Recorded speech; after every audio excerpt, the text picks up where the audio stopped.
साथियों सलाम, नमस्ते, सत श्री अकाल और जय भीम, जोहार। साथियों पहला चरण तो गुजर गया। अब आप विश्लेषण करते रहें, बही खाता लेकर बैठ जाएं, हिसाब किताब करते रहें, कौन जीतेगा कौन हारेगा, ये सब चर्चाएं होती रहेंगी। और अब सामने हैं 38 सीटें झारखंड विधानसभा की, जहां दूसरे चरण में 20 नवंबर को वोटिंग होनी। और इनमें सबसे अधिक चर्चा है दोस्तों संथाल। साथियों क्या टाइगर जयराम महतो और उनकी पार्टी जेल केम, यहां भी तो कहीं खेल बिगाड़ने नहीं जा रही है संथाल। क्या संथाल में कोई बड़ा भूचाल आने वाला है साथियों? क्या भारतीय जनता पार्टी का घुसपैठिए का सवाल लोगों के दिल दिमाग को फेर डालेगा? क्या झारखंड मुक्ति मोर्चा और हेमंत सोरेन की परेशानी का सबब कुछ खास मुद्दे बनेंगे, कुछ खास लोग बनेंगे? आखिर कौन कमाल करने जा रहा है संथाल में? क्योंकि बांग्लादेशी घुसपैठिए का सवाल भारतीय जनता पार्टी ने उठा रखा और संथाल में 18 सीटें हैं। बताता हूं पहले कौन कौन सीटें हैं और फिलहाल वो सीटें किनके पास है।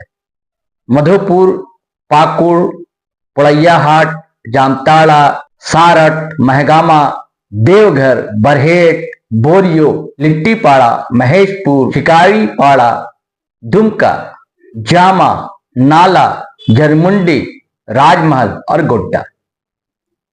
इनमें से कुछ नाम तो काफी चर्चित। गोड्डा, जहां से भाजपा सांसद आते हैं निशिकांत दुबे। बरहेट, जहां से मुख्यमंत्री हेमंत सोरेन लड़ते हैं चुनाव, इस बार भी दम ठोके हुए हैं।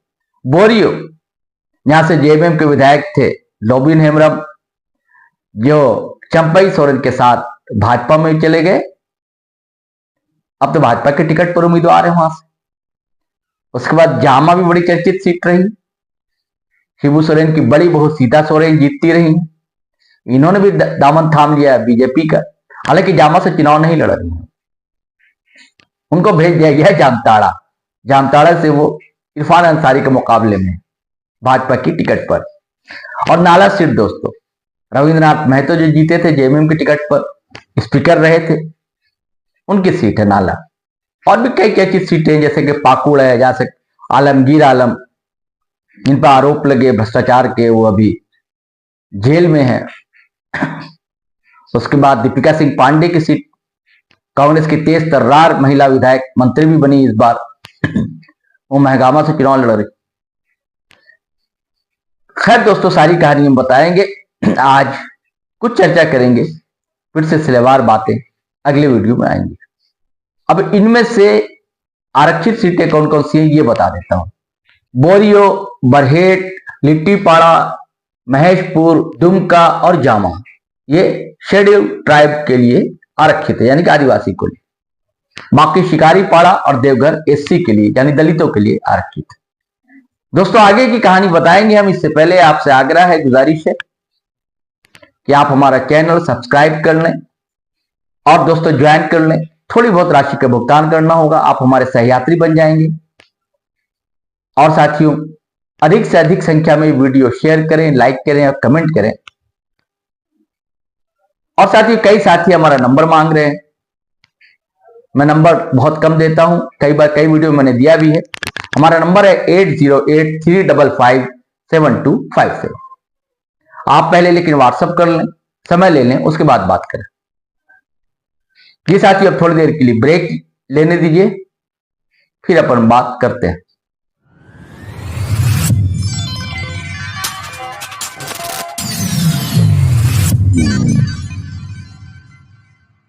फिलहाल दोस्तों 14 सीटें इंडिया अलायंस के खाते में है। हालांकि 13 कहना चाहिए, क्योंकि जामा से जो जीती थी वो तो जा चुकी भाजपा में। फिर भी 14 जो 2019 में कौन कौन जीते थे ये बता देता हूं। जेएमएम ने 9 सीटों पर कब्जा जमाया था और कांग्रेस ने 4 सीटों पर। अब फिर जब प्रदीप यादव जेवीएम छोड़कर इधर आ गए कांग्रेस में, तो उनकी संख्या बढ़ गई, 5 हो गई। जेएमएम ने कहां से जीत दर्ज की थी? हेड से, बोरियो से, लिट्टीपाड़ा, महेशपुर, गारीपाड़ा, दुमका, जामा, मधुपुर और नाला सीट पर विजयी पताका लहराई थी। जबकि कांग्रेस ने पाकुड़, महगामा, जामताड़ा और जरमुंडी से जीत दर्ज की थी। और पड़ैया हाट से जीते थे प्रदीप यादव जेवीएम से। लेकिन जब जेवीएम का विलय बीजेपी में होने लगा तो वह अब बंधु थे, दोनों ने साथ छोड़ दिया था, कांग्रेस में चले आए थे।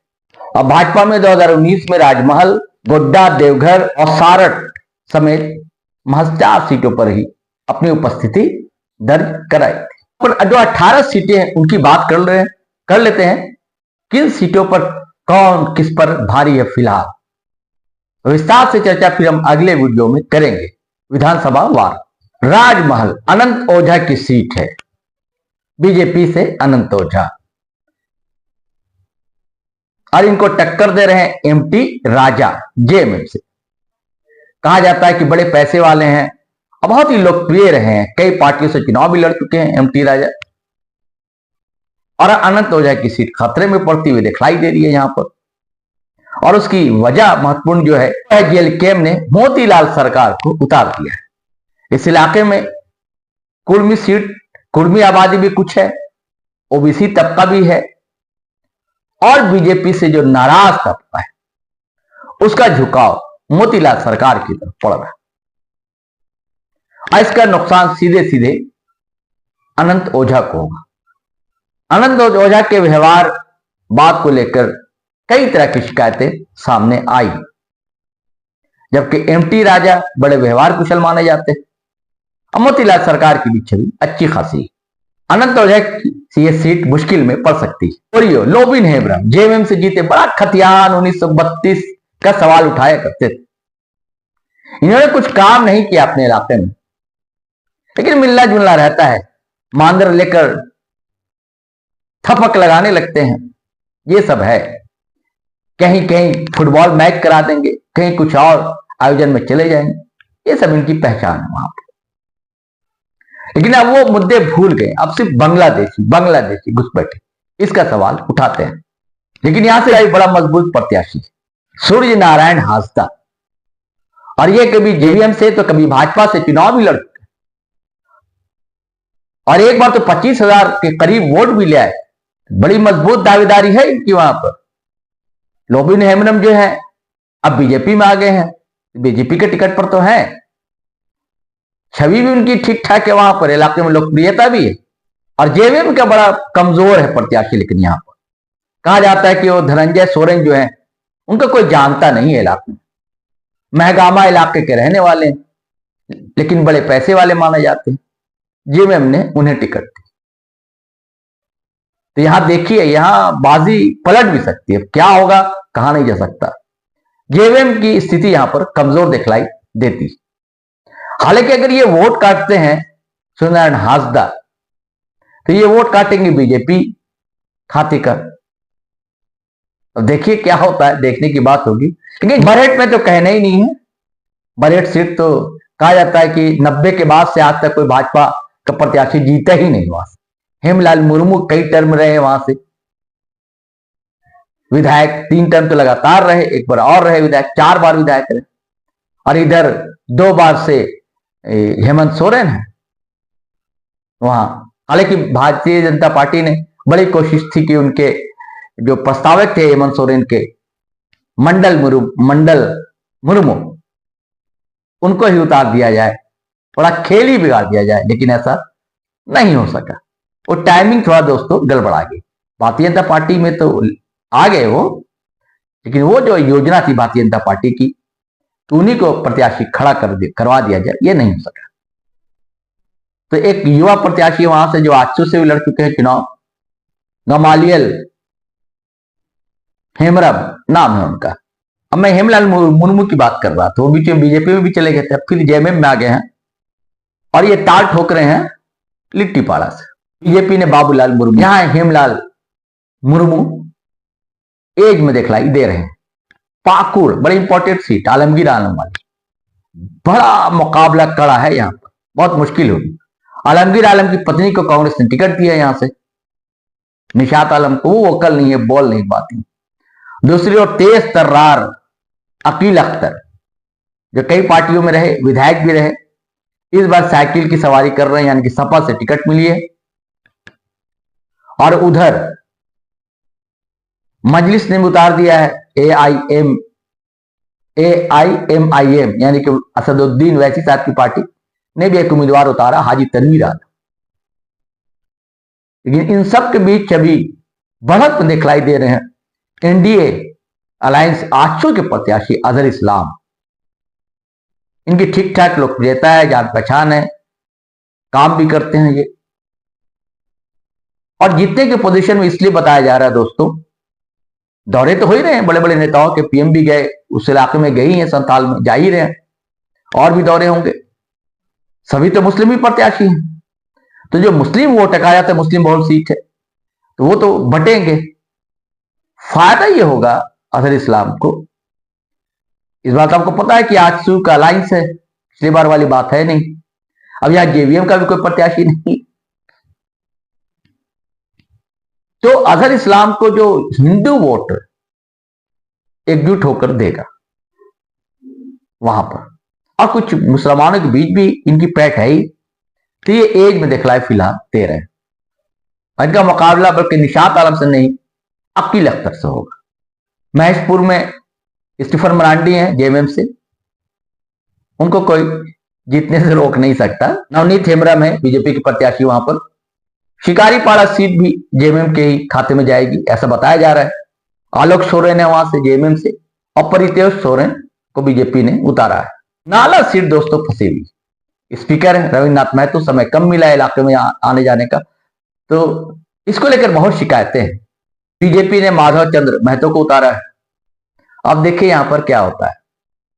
जामताड़ा, आपने एक वीडियो देखा होगा, कल्पना सोरेन जब सभा में पहुंची तो क्या भीड़ थी, क्या मजमा था, इसे जन सैलाब कहते हैं। इरफान अंसारी कांग्रेस के प्रत्याशी, उनके लिए कल्पना सोरेन गई थी प्रचार करने, और यहां से भारतीय जनता पार्टी ने सीता सोरेन को टिकट दी। बीच में कई तरह के बयानबाजी हुई, लेकिन उसका बहुत ज्यादा असर पड़ता हुआ दिखलाई नहीं दे रहा है, और यहां बांग्लादेशी घुसपैठिए का भी असर दिखलाई नहीं दे रहा है। और इधर तरुण गुप्ता ने ताल ठोक दी है, वही तरुण गुप्ता जो कभी भाजपा के बड़े लीडर रहे, और 2 बार जामताड़ा से ताल भी ठोक दी थी विधानसभा चुनाव में। एक बार तो शिबू सोरेन के खिलाफ ही भाजपा के टिकट पर खड़े हो गए थे, उसके बाद लेकिन उन्होंने जब टिकट नहीं मिली तो इस्तीफा दे दिया भारतीय जनता पार्टी से, और निर्दलीय भी एक बार चुनाव लड़े। और अब उन्होंने जो एक लहर चल पड़ी है इस सूबे में नौजवानों की, जिसकी अगुवाई टाइगर जयराम महतो कर रहे हैं, उनकी पार्टी नई नवेली जेल कैन उसके चुनाव चिन्ह पर खड़े हो गए हैं। और यह बड़ा कारण बनेगा सीता सोरेन की परेशानी का भी, क्योंकि तरुण गुप्ता के साथ नौजवानों की टोली, और ये बड़ा सक्रिय रहे हैं इस क्षेत्र में भारतीय जनता पार्टी के बैनर तले भी, और उसके बाद भी कभी ये ऑटो चलाया करते थे, बड़ा संघर्षशील युवा। तो यह जो वोट किसका काटेंगे, स्वाभाविक है यह सीता सोरेन का ही वोट काटेंगे, यानी कि भारतीय जनता पार्टी का ही वोट काटेंगे। तो इसका फायदा सीधे सीधे इरफान अंसारी को ही मिलता हुआ दिखता है। दुमका सीट बसंत सोरेन हेमंत सोरेन के छोटे भाई चुनाव लड़ रहे हैं, और सुनील सोरेन है भारतीय जनता पार्टी से। यहां से भारतीय जनता पार्टी से लुइस मरांडी जीतती रही थी, एक बार हेमंत सोरेन तक को हराया था उन्होंने, इस बार टिकट मिली नहीं, वो दुमका से ही चाहती थी, नहीं मिली टिकट तो भाजपा को छोड़कर जेएमएम का दामन थाम लिया, और आजकल लुइस मरांडी जो है जामा से चुनाव लड़ रही है जेएमएम की टिकट पर, वही जामा जहां से सीता सोरेन विधायक हुआ करती थी जेएमएम से। लेकिन बीजेपी के उम्मीदवार सुरेश मुर्मू की स्थिति मजबूत बताई जा रही है जामा में। लुइस मरांडी को भी बताया जा रहा है कि ये बाहरी है, इनको समय भी कम मिला है, देखिए, जो मैं बता रहा हूं वहां के लोगों से जो बातचीत थी, संथाल के पत्रकारों से जो बातचीत हुई, उसके आधार पर मैं चीजें शेयर कर रहा हूं आपसे। एक समय बड़ा चर्चित हुए थे बादल पत्रलेख, अपनी सादगी, अपनी सहजता को लेकर। कांग्रेस के टिकट पर जीते और मंत्री भी बने, भी इन्हें हटना पड़ा। अब कांग्रेस ने फिर इन्हें टिकट दी है जरमुंडी से, लेकिन भीतरघात का सामना इन्हें करना पड़ रहा है। बादल पत्र लेख को बड़े पसीने बहा रहे हैं यहां से। इनके मुकाबले भारतीय जनता पार्टी ने देवेंद्र कुंवर को उतारा है। अब देखिए क्या होता है यहां पर। मधुपुर हफीजुल हसन जी, ये हिंदू मुस्लिम वोट इतना पोलराइज हो रहा है दोस्तों कि अभी हफीजुल हसन एक पत्रकार से बातचीत करते हुए कह रहे थे कि आदरणीय नरेंद्र मोदी प्रधानमंत्री जी जिस मंदिर की चर्चा कर रहे थे, वो तीनों मंदिरों का सौंदर्यीकरण हमने कराया। हफीजुल हसन कह रहे। हफीजुल हसन हाजी हुसैन अंसारी बड़े दिग्गज लीडर थे, जेएमएम के, लड़ते रहे थे चुनाव। हालांकि कभी उनको राज परिवार हरा देते थे, तो हाजी अंसारी के भी उनको हरा देते थे। 2 टर्म भाजपा से भी यहां विधायक रहा और 2 टर्म हाजी हुसैन अंसारी रहे। कोरोना के दौर में उनकी मौत हो गई। एक मिड टर्म पॉल हुआ, उनके साहबजादे हफीजुल अंसारी खड़े हुए, चुनाव जीते, मंत्री भी। तो वो जो है जेएमएम के टिकट पर। वहां कहा जा रहा है कि भीतरघात की आशंका है भारतीय जनता पार्टी के प्रत्याशी गंगा नारायण सिंह के लिए। अब बड़ी हॉट सीट है रणधीर कुमार सिंह सारठ या चुन्ना सिंह मुकाबले में। चुन्ना सिंह कभी आजसू से लड़े, कभी भाजपा से लड़े। जब उन्हें टिकट नहीं मिली तो अब चले आए जेएमएम से, जेएमएम से ताल ठोक रहे हैं।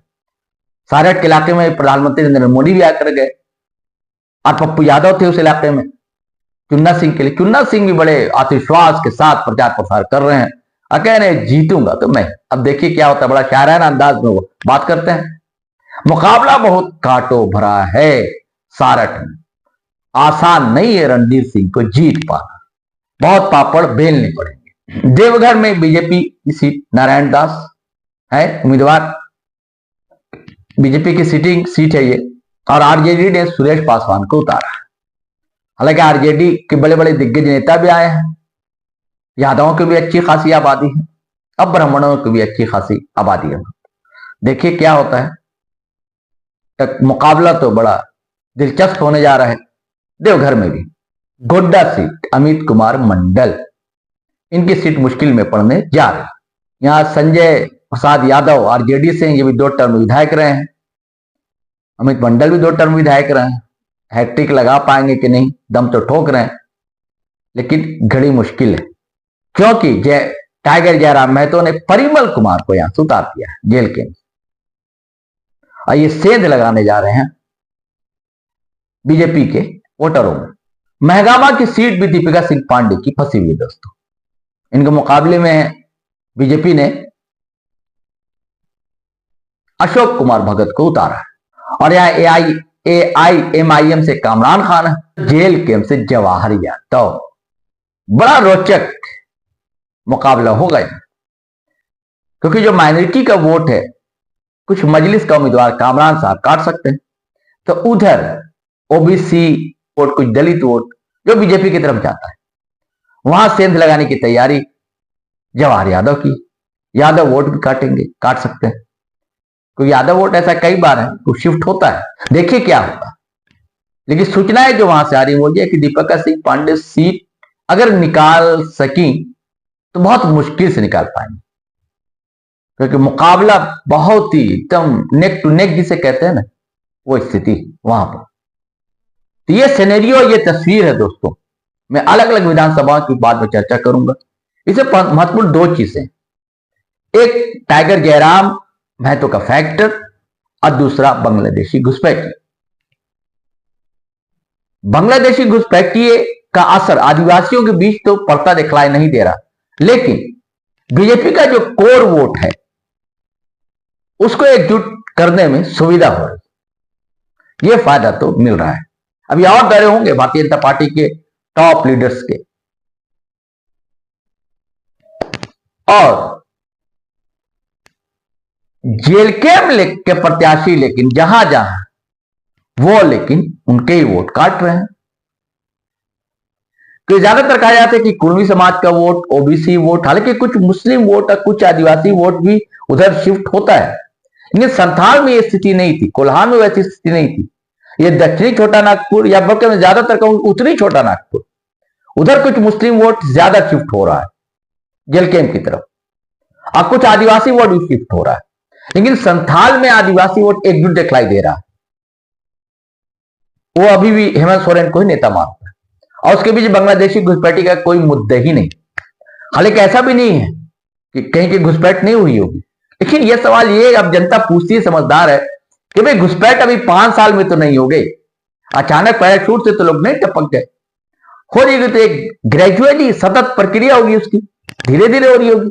एक तो पहली बात तो ये है कि कोई बॉर्डर से लगा हुआ नहीं है इलाका संथाल का या झारखंड का, किसी बॉर्डर से ही तो क्रॉस करते होंगे ना बांग्लादेश से, चिटगांव से आए या ढाका से आए लोग, या त्रिपुरा के मार्फत आए या असम के मार्फत आए, सिलीगुड़ी होकर, या इधर बंगाल से आए, है ना, मालदा से आए, कहीं से भी आए। और ये काम जो है सेंट्रल गवर्नमेंट का है, सुरक्षा, सीमा की सुरक्षा करना। और अगर यहां आ भी गए तो इससे पहले आपकी सरकार रही, तब आप कहां थे? खामोश, आपने कोई जांच नहीं कराई थी, कोई मुद्दा नहीं उठाया था, कोई कानून नहीं बनाया था। भाई 17-18 साल तो गठबंधन सरकार रही, अभी जब फुल फ्लैग की सरकार रही रघुवर दास की बीजेपी सरकार, तब आपने क्यों नहीं? वो जनता अब समझ रहा है, वो खाली वो समझ रहा है कि बीजेपी से भी हिंदू मुस्लिम ध्रुवीकरण के लिए सारे मुद्दे उठा रहे। तो ये पत्ता तुरुप का जो समझ रहे थे, टैट है, फिस हो गया, चल नहीं पा रहा। हाँ, ये हुआ कि अपना जो कोर बैठ डर लग रहा था कहीं महंगाई को लेकर, रोजगार को लेकर। अगर शिकायत है हेमंत सोरेन सरकार से, तो सेंट्रल गवर्नमेंट से भी कम शिकायत थोड़ी है। 10 साल हो गया, महंगाई सुरसा की बात ही कैसे बढ़ी है? रोजगार कौन सा दे दिया केंद्र सरकार ने? सेंट्रल गवर्नमेंट में भी इतनी जगह खाली है, अब तक भरी नहीं गई है। आरक्षण जिनको मिलता है उनको वो कोटा तक नहीं भरा गया है। उसका ये भी सवाल उठते हैं कि कई जगह जो है आरक्षण खत्म किए जा रहे हैं। ऐसे कई सवाल हैं, ओबीसी के बीच में भी है और दलितों के बीच, आदिवासी की संख्या ज्यादा है, आदिवासी के बीच ज्यादा है, वहां पर ये चीजें हैं उनके जहन में। लेकिन इधर जो जेल के फैक्टर है ये बड़ा महत्वपूर्ण है। आइए, कई जगह आधा दर्जन सीटों पर तो खेल बिगाड़ रहा है भारतीय जनता पार्टी का। चलिए साथियों, आज इतना ही, फिर हम नए वीडियो के साथ हाजिर रहेंगे। जब तक के लिए इजाजत दीजिए, आज्ञा दीजिए। जय हिंद, जय भारत।